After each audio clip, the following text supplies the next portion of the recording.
এই হলো বেলুড় মঠের মূল রামকৃষ্ণ পরমহংসদেবের মূল মন্দির। আর এই মন্দিরের পেছনটাতেই রয়েছে অফিস ঘর। সেই অফিস ঘর থেকে ভোগের প্রসাদের কুপন সংগ্রহ করে নিয়ে মাত্র 20 টাকার বিনিময়ে আমি কুপন পেলাম। এখান থেকে বিবেকানন্দর আবাস কক্ষের সামনে দিয়ে এসে টিকিট দেখিয়ে ভিতরে প্রবেশ করলাম প্রসাদ খেতে যাওয়ার জন্য। রাস্তাটা দেখুন, একদম গঙ্গার পাড় দিয়ে রাস্তা, বেশ সুন্দর জায়গা, রেলিং দিয়ে ঘেরা। এবং কুপনের নির্দিষ্ট কোনো মূল্য নেই, যার যা খুশি ডোনেশন হিসাবে ওখানে দিলেই কুপন পাওয়া যাচ্ছে। ঠিক আছে, মার্চ মাসের 31 তারিখ পর্যন্ত 11:30 পর্যন্ত কাউন্টার খোলা থাকে।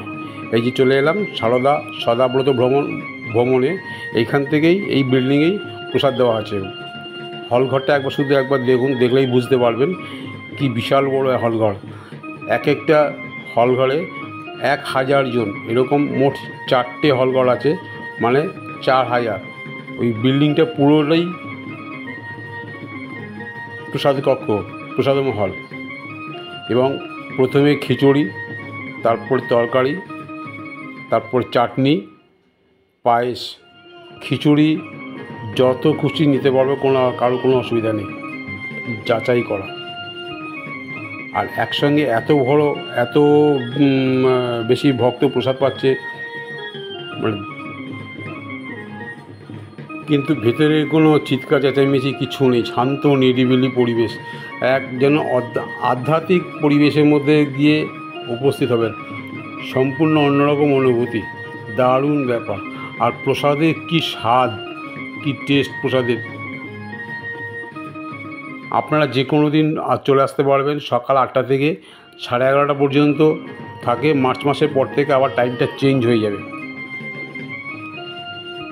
এবার বলি আপনারা এখানে আসবেন কিভাবে। হাওড়া দিয়ে আসলে বেলুড় স্টেশন থেকে নেমে, ওখান থেকে যে কোনো ট্রেন ধরে বেলুড় স্টেশনে চলে আসলে স্টেশন থেকে অটো বা টোটোতে করে আপনি মন্দিরে চলে আসতে পারবেন। আর শিয়ালদা দিয়ে আসলে ডানকুনি লোকাল ধরে দক্ষিণেশ্বর থেকে স্কাই ওয়াক দিয়ে নিচে নেমে ফেরিঘাট দিয়ে, ভবতারিণী ফেরিঘাট দিয়ে আপনি চলে আসতে পারবেন খুব সহজেই বেলুড় মঠে।